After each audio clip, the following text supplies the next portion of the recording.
Of the many aspects for which the Quran is known, none has been neglected as much as its logical structure.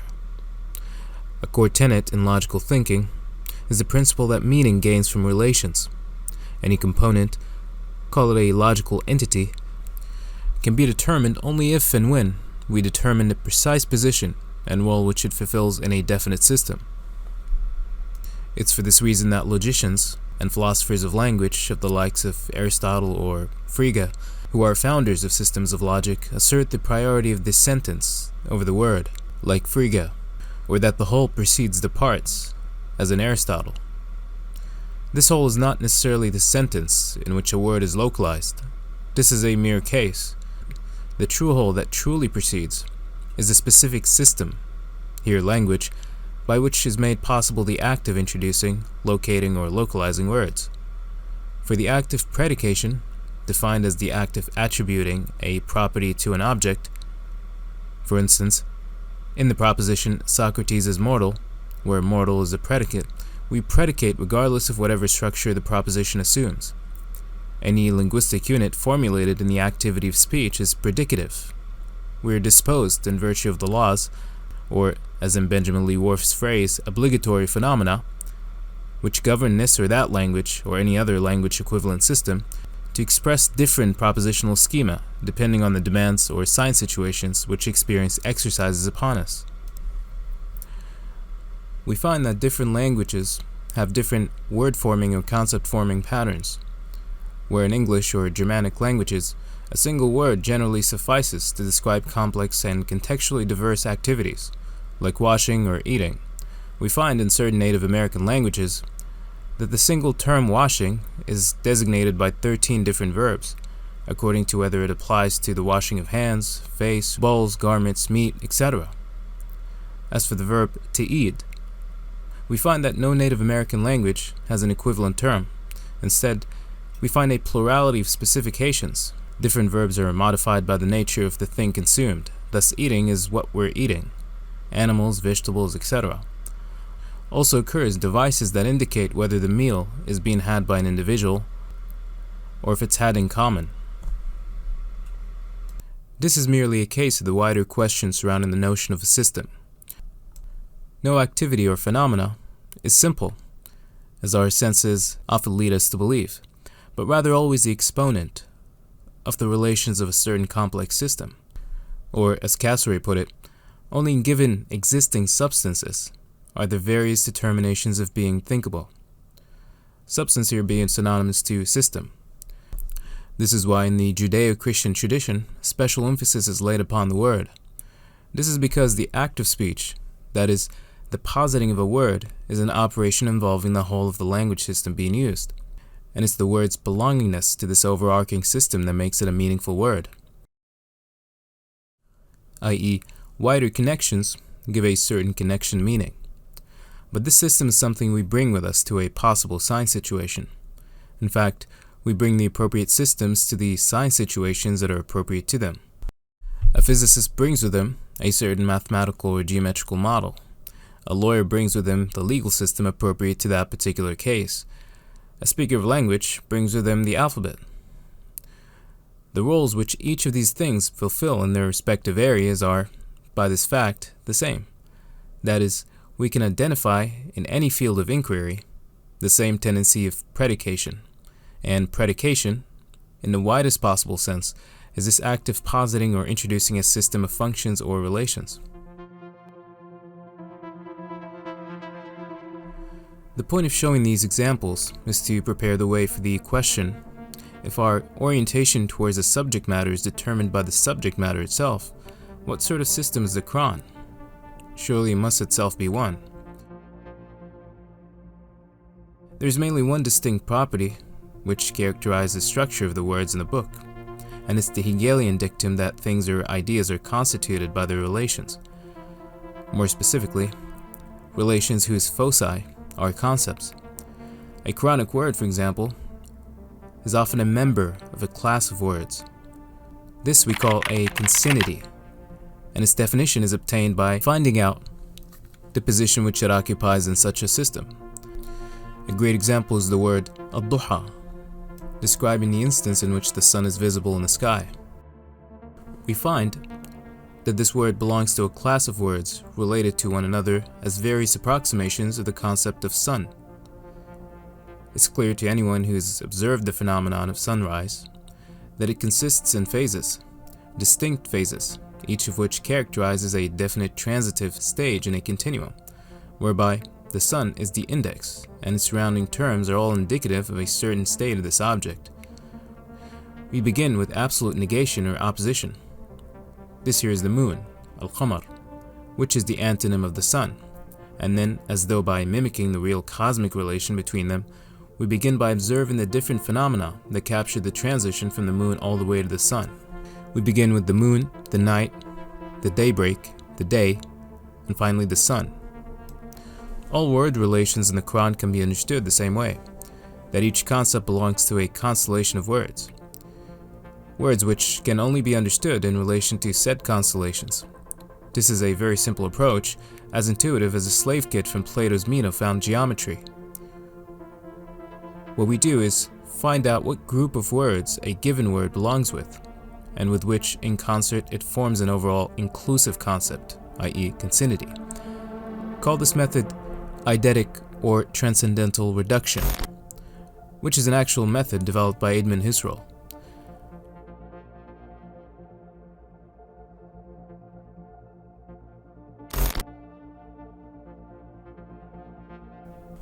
What we do is first consider that any word is simply a combination of words, that the sun in this particular example is not yet the object that we see rise and set every day. Instead, we take the reverse approach, admitting that the sun is an experience, and that an experience is a name we ascribe to temporal sequences, and that the sun is a name we ascribe to this particular sequence. Here we treat the sun as the result of the combined result of certain conditions. We ask, what are its prerequisites? Immediately finding that its concepts are phenomena which precede the sun in the natural sequence of sunrise. The true symbolic meaning of the sun is found here, in its gradual process of unfolding. Thus, in understanding concepts, whether chronically or otherwise, we are to adopt an approach where, instead of taking words for face value, as they appear to us, we ask what are the necessary conditions which, if invoked, the term in question automatically follows, or is immediately implied. Sort of how the food item on your plate is more than just a food item on your plate, but something which you purchased from the market that required transporting from the factory, that would have been made and packaged in a warehouse, that will have been grown and produced in a farm somewhere, or, by extension, that purchasing the food required currency, or that transporting the food from the farm to the factory required a mode of transport, and that the mode of transport required fuel, etc. These are preconditions for the sequence food on my plate, which we use as a label for the whole experience, but which we are prone to take for granted. Now with this example, if having designated each precondition, we assembled and collated them into a class housing members all sharing the common objective of food on my plate, we will have created a system in which each component is easily explained by relation to the other, and we will find that numerous, equally valid propositions can be constructed from any combination, and any ambiguities can be illuminated and defined by contemplating what position a term occupies in the sequence.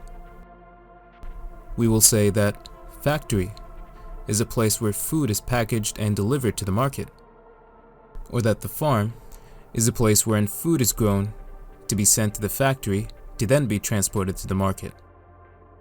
It clearly appears to us that the components are arranged in terms of prior and subsequent, and that each component has a specific teleological function within what appears to be a compact propositional system, a system in which we're free to choose our premises, i.e., we can choose to have farm rather than the food on my plate as the mark of the experience or system, in which case we rearrange our terms to express what was marginal but now central role of the farm. The arrangement into prior and posterior, or ground and consequent, simply means that our premise of choice becomes the simplest in the sequence, and simple is always the given context in some relation. Thus, if the color red is chosen as the premise of some proposition, it means that red is able to modify our experience in such a way as to allow us to perceive red things, or make red things, or speak of the properties of red, or recognize red things. In other words, to expand certain concepts into contexts. In the above example, any proposition in the scheme food on my plate, when used as a premise, becomes a context. All the others are immediately subordinated to it, so that if farm is the premise rather than the market, it means that we understand the closely related concepts of food and market in terms of the organicness or non-organicness of the food, the agriculture and food growing methodologies that were involved in growing the food. If, on the other hand, we speak of the market as our premise, we begin to discuss the marketing aspect of the food, distribution, purchasing, delivery, transport, and the like. Lastly, if we use food on my plate as the premise, then we discuss more of the cooking aspect, the more sensual experience of eating the food, the flavors, etc. Each proposition shuffles the terms around and recombines them according to their degrees of relevance to the given premise. Thus we consider what relations are closer or have a more direct bearing on the premise, and place them in a sequence showing the terms from the most to the least relevant. This is decided by the order of relations. Closer connections are given priority over remoter connections. Sequentially, the food on my plate has in this case the least bearing on the farm, whereas the factory obviously has the most. Or, in the example of the sun, daybreak has the most bearing on the sun than, say, night or dawn. Whatever the chosen point of reference, there immediately follows an arrangement scheme appropriate to it. An arrangement which emphasizes the component, at the same time orders into a perfectly logical sequence the core conditions that make up the word. What's fascinating about this method is that it's not even a method at all. We already do this. We understand the world, or make sense of its problems, or hack them, if you will, by applying to a given problem a system of rules, so as to establish an attack vector in relation to it. We do this so that the problem may first gain functional identity.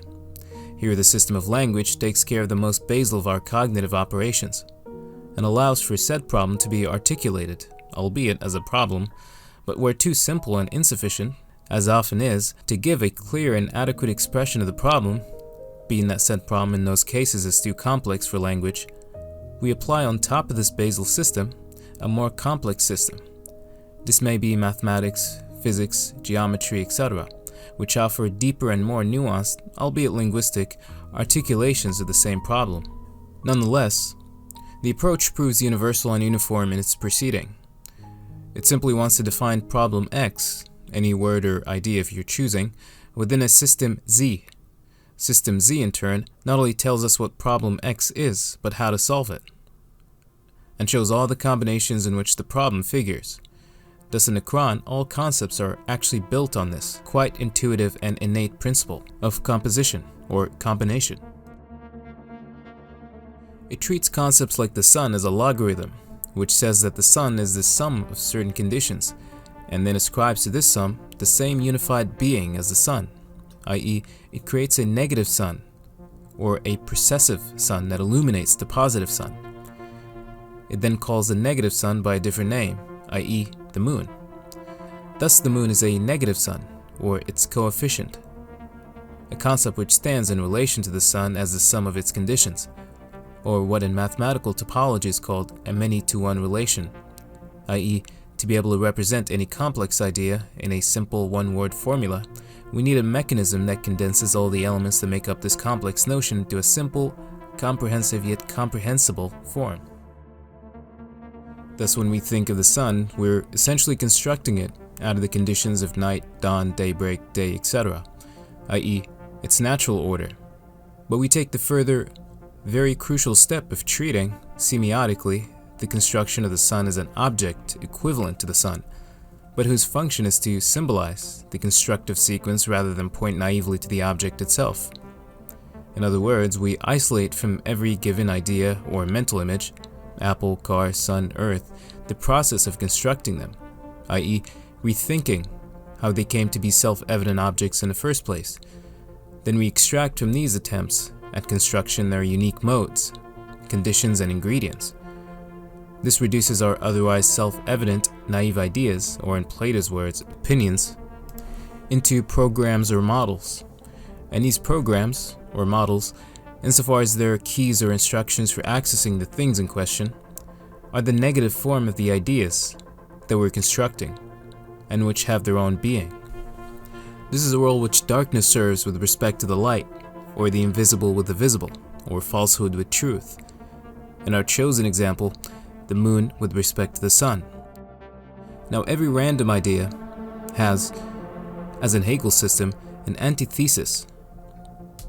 And it's this antithesis that we require to access and fully comprehend this random idea.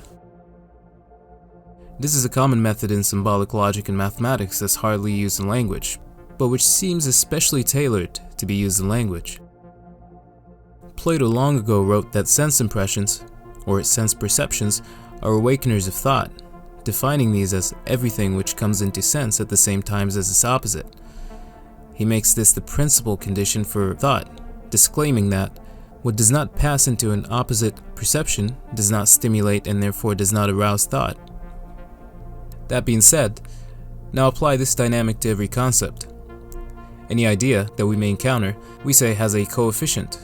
This coefficient, we elaborate, is the sum of all necessary conditions and all the essential operations whose product is the original given idea. A dictum can be laid thus that says that any concept has an opposite, and its opposite is the sum of all of its conditions, or attributes. Thus any thought that seemingly involves one idea, for example car, is actually a dialectic involving a negative term along with car. This negative term embodies all the essential ideas necessary for producing the idea of car, and understanding not only what car is, but all the forms which this idea can assume. That is, it makes of car a transfinite concept that involves other things which may not immediately be thought of as directly related to the idea, but which shares, in a graded sort of sequence, some of its essential features, like any other mode of transport, which may be arranged in terms of which are more kindred to car and which are slightly more different. Thus in a phrase, the sum of all ideas and conditions which make up any term is a term that has as much validity and individuality as the actual term.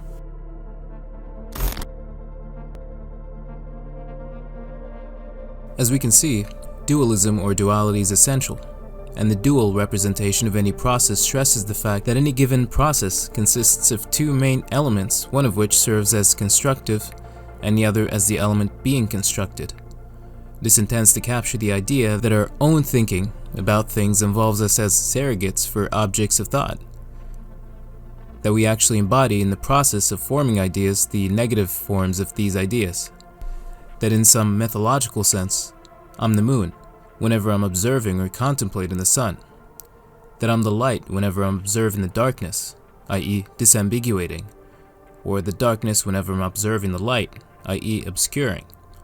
Cognitive operations thus come to reveal a certain role of surrogacy, where the observer or analyst, being confined to the sphere of this object, takes on an identity isomorphic or coextensive to that of the object, that the topic of the essay that you're writing for your school assignment influences you in much the same manner as you do the topic. The topic exercises a restrictive role with respect to you, its writer, and you an adaptive role in relation to the topic, ensuring that the words are relevant to the topic. This is quite reminiscent of one of the ideas of C.S. Peirce, who held that signs are not static entities, but are dynamic and subject to continuous interpretation and reinterpretation. As such, humans themselves can be seen as signs because they convey meaning to others through their actions, behaviors, and expressions. we are as involved in symbiotic processes as we are semiotic ones, shape-shifting, transforming, and adapting ourselves to different semantic conditions. By far the richest and most prolific model for this type of thinking is the Quran. We find in this book what we may call formulae, two-word constructs approximating the compound nouns of English. For example, Al-Aziz Al-Hakim, Al-Ghani Al-Hamid, Al-Rahman Al-Rahim, Al-Hakim Al-Khabir, Al-Ra'uf Al-Rahim. These constructs are, as we will soon find, a perfect representation of the notion of coefficiency. These compound phrases involve an intensifier, the first term, which serve to add emphasis or strengthen the words which follow, and adjectives, the second terms, the concept modified. These compounds can be understood by analogy to the English compounds. For example, strangely quiet, or extremely satisfying, or highly probable. They're an efficient method by which to concisely convey high concepts with relative simplicity. Let's start with the formula Al-Hakim Al-Khabir, which we find in the first verse of chapter 34, and which consists in the two distinct and independently meaningful terms Al-Hakim and Al-Khabir, the all-wise and all-aware. But before we do that, a few things to consider. The definite article, Alif Lam, when applied to faculties such as hearing, vision, intellect, etc., epitomizes or quintessentializes the faculty. That is, as universal as hearing, vision, and intellect are, they are always limited to and by the limited experience of the person who's said to be intellectual or visionary. And being so limited, the faculties are bound to be fallible and will often err in their application. In such cases, we can only say that a certain person possesses the faculty in an approximative sense. Thus, fallibility, in the use of these faculties, cancels out the only condition in virtue of which the definite article is granted, which in the Quran is applied to concepts as they originally are or as they truly are, as opposed to their diminutions. Thus, these universal faculties, when modified by the definite article, refer to their quintessential or paragonal use. And what's a quintessential or true intellect or wisdom, as opposed to an approximative wisdom or intellect, but the absence of error? Someone with perfect intellect cannot possibly err or make mistakes. But note that for one of these faculties to be perfect, all the rest must be perfect. Perfect intellect implies perfect wisdom, perfect memory, perfect vision, for these faculties are all interrelated and interdependent, being that they belong, much like the five senses, to one and the same system of faculties. Memory as a repository must be complete in any and every instance of judgment of a perfect epitomic intellect, with the material necessary for the adequate and thoroughgoing formulation of judgment, inasmuch as judgment must perform the perfect ordering or sequencing of the random data found in memory. For that, perfect knowledge is required as to the meaning and, to a higher degree, the universal connections between these mnemonic data in order to know in what sequence they must be arranged. For that, you will need the right occasions in which to deploy the scheme. Thus, the definite article, as applied to the faculties, can only express their divine source, that only the divine can merit them. Thus, a core principle associated with the composition of formulae is here formulated. The faculty of wisdom, hikmah, is a faculty of judgment, when modified by a definite article, refers to the highest wisdom. If intellect, then to the highest intellect, and so on. The concept Al-Hakim, the second, is often translated as the all-wise, which is quite vague. If not for the fact that wisdom itself as a notion is somewhat ambiguous, can be misleading. Rather, a more adequate translation is the Aristotelian phronesis, or the Kantian notion of practical reason. Phronesis is the ability to discern in certain circumstances the morally right course of action. It involves practical judgment and the capacity to navigate complex situations. One can only correctly judge or navigate a complex situation if they possess knowledge of the universal principle that underlies the situation, i.e., an intellect sufficient enough to account for any instance in which said universal principles are occasioned. This demands that one, in judging, subsumes the universal in the particulars, and in recognizing or knowing that these particulars belong to these universals and vice versa. This is the faculty of memory, or in the Quran, as-sama', which isn't memory in the sense that we think memory is, but a memory which recognizes or makes connections based on universal principles, i.e., deduction and logic. But there's another side to this function. Rather than having our judgment be based on what we understand to be universal rules and principles, such as all cars have wheels, or all birds can fly, rules which may not always be true or even available for us, we can instead admit of relative rules, data which we temporarily hold to be true, but which we may replace at any moment, restricting our judgment to observations or empirical conditions, judging something, say car, in terms of the state in which it presents itself to me, here or there, and not on the basis of what it is platonically. A car indeed has wheels, but this may cease to be true in the future, though the idea of car may not. It is a mode which accounts for the specific conditions in which objects are found, i.e., their contingencies. Ceasing to think of something as being eternally the case renders the judgment relative, and therefore inductive. Here we want to be able to distinguish between the two modes of judgment. The Quran makes this distinction quite brilliantly in the concept of al-Khabir, the all-aware. It is the antonym of al-Alim, which means the all-knowing. These two perfectly exemplify the notion of duality or coefficiency, whereas Alim refers to the sort of knowledge we call Platonic, things as they are eternally or ontologically, as in verse 81 of chapter 36. The act of creation seems to us reproductive. To create the likeness of something presupposes knowledge as to its underlying principles. You'll need to know what it is to actually make it, regardless, though no doubt as informed by, the various conditions in which the thing originally appeared to us.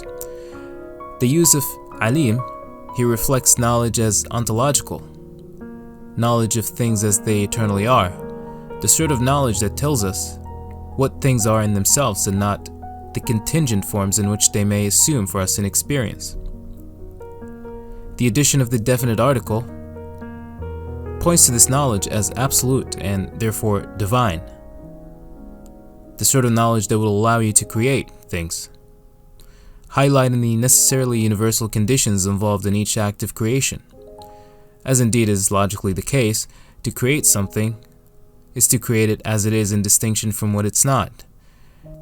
This distinction says that there is a conscious selection and exclusion from a plethora of other principles, implying that one must know all the other principles to perform an act of the magnitude of creation, which is to found something that's totally unfounded. This is Al-Alim, or the all-knowing, modifying Al-Khallaq, the creator. Al-Khabir, on the other hand, means no more than the state of being acquainted or aware of things as they appear to us in experience. Their activities, their motions, the spontaneous or contingent side of things. Before writing a paper in which a new theory or a new framework is proposed, the medical student must be up to date, or in a word, aware of the latest literature.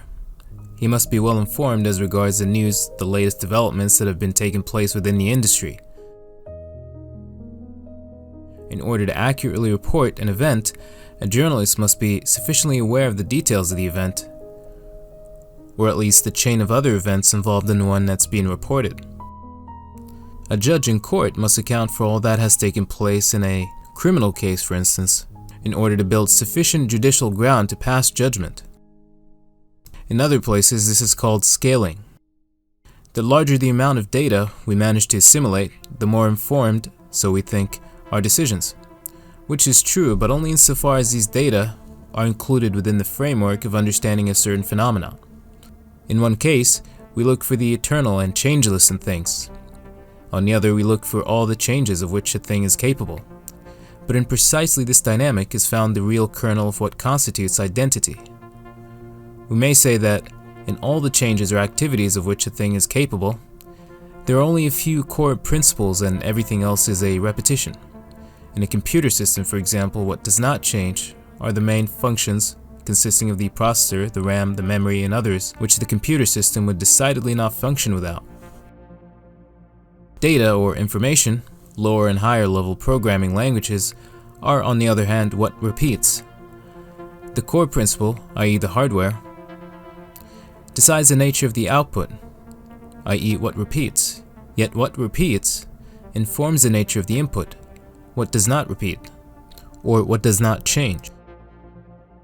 This dynamic we find repeats at every level, so that what's repetitive can become changeless relative to something else which is repetitive, and so on. Now in judgment, what we do is always narrow down the scope of our vision to those core principles, what does not change. But note that this is not judgment yet, but a phase which precedes it. a phase which sets up the right condition for judgment. We're talking one with more measure than decision. This we find in the concept or faculty of qadir, meaning rigorous or exacting. Now contrast this formula with the earlier al-Khallaq al-Alim, verse 81 of chapter 36, and the difference will be clear. Al-Qadir, though decisive, is not mainly so, insofar as hikmah involves measure, though not mainly so. This mutually inclusive feature is our biggest clue as far as the core principles which inform the identity of any substance, the mutual dependence and reciprocity of certain rules. Al-Qadir, in the context of this verse, relays details concerning certain morphological details about the human body. That the body must grow senile and weak is something which is decided by anatomical and physiological norms. The body must grow weak and senile is a corollary of the phenomenon of aging. We understand one as the cause of the other, and the dynamic of cause and effect together gives us a concept which is too subtle to be called hikmah or decision. Yet we see decision as involved merely as a copula or a conjunction sensibly connecting the idea of strength and youth with that of weakness and senility. However, the overall scheme could not as such be called hikmah or decisive, as that will shift our attention from the context over to more general considerations regarding it, which is not what we want. Rather, we keep hikmah as a condition that holds universally between the two ideas of youth and strength and aging and weakness, but defer judgment regarding the nature of the scheme to a more specific, context-dependent, detail-oriented concept, and this would be qadir. What's fascinating here is that this dynamic is itself modeled after the faculties of khabir, which accounts for the contingent or circumstantial, and alim, which refers to the ontological or platonic. All the more for the fact that this is, as it was earlier, the point of distinction between any two concepts sharing the relation of duality or coefficiency. Now, if we consider the formula al-Alim al-Qadir as a whole, and ask why the function of all-knowing is used in conjunction with qadir, exacting or rigorous, an answer can easily be provided. Like all other formula, the logic of this combination will be found in everyday activities, since we ourselves possess these faculties, in the specific order and combinations in which they occur in the Quran. We see this in civil engineering. Civil engineering is a science or craft, and it is a craft or a science specifically because its objects are diverse and adaptive. It gives us houses, which accommodate a small number of people, but also skyscrapers housing thousands of people, like Burj Khalifa that can hold up to 10,000 people at any given time. Civil engineering also erects roads and bridges which allow for the movement of vehicles across often inhospitable terrains, or dams to deter or exploit water. The science does not change, though its application as well as results vary accordingly. Like we saw with the example of food, farm, and market, any concept can be used to understand or contextualize the other, and the result in each case will adhere to the nature of the chosen reference frame. Try it yourself. Pick a concept like book and use it as a sort of lens with which to view the world, like Borges does in the Library of Babel. The universe, which others call the library, is composed of an indefinite, perhaps infinite number of hexagonal galleries. Or perhaps trees, which would give you a genealogical view of the world, or a pyramid, which would give you a hierarchical view of the world. The magic of metaphorical extension cannot be overstated, and it's the language of poetry. Now, concepts, we see, can be made into principles or faculties by which to order or modify our experience of the world. Disuse renders such principles as sciences. That is, if we have them as methods dedicated to solve particular sets of problems. That being said, the formula al-Alim al-Qadir can be said is the application of said principles to the situations in which they would have their greatest yield, or rather, in the situations in which they are designed to be applied. If we say that to each occasion or problem there corresponds just the right method, And if these methods are modeled after concepts embodied in objects of experience, and if these objects furthermore permeate the universe, then the case can easily be made that we need a definite article with the faculty of all-knowing to be able to give justice to the concept, as here only God knows, and as such can use any concept in existence to solve any given problem in the universe.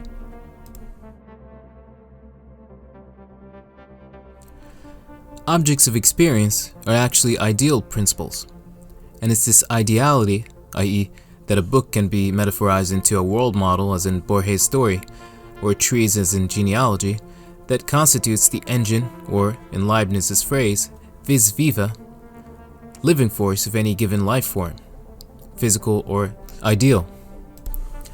Thus this formula tells us very clearly that although we possess and regularly use this formula, only God gives it justice. This is of the utmost relevance in regards to the use of analogical and symbolic forms in the Quran. That God uses the cow, for example, as a metaphor for growth means that no other symbol captures this idea as perfectly and as inimitably as this. And the evidence for this is to be found in the story of the Exodus, the transition of the Israelites from decadence and slavery to rulers and kings of the earth. But concepts, objects, and ideas are things which are only meaningful when recognized in experience. The interaction between the mind and the objects of sense impression is mediated by another faculty, a faculty which is to associate the objects of experience with those symbolic forms we hold in our mind, the faculty of memory, or recognition, as-sama, that is, the ability to both recall and recognize, and subsequently form connections based on underlying structural patterns. This is what allows one to recognize the problems by their nature and the solutions as the solutions for precisely such problems. Here we find the formula as-Sami' al-Alim, which refers to this dynamic interplay between memory as the repository of information and memory as recollection, or the ability to recall specific memories based on their pertinence to given situations. The faculty of Sama' here modifies or qualifies that of ilm, making possible the very applicability of knowledge to the situations or conditions in which their application is required, or due. This produces or anticipates the notion of practical knowledge, or simply deduction. Thus in these compounds, the modifying term animates or adds a certain feature to the concept being modified, just as in rigorous explanation, for example, rigorous adds to the notion of explanation the quality of rigor or intensity.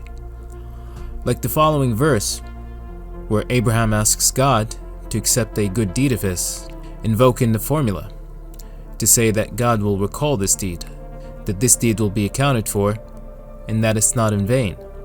As-Sama' does not, contrary to the common belief, refer to hearing or anything involving sound, but rather to memory.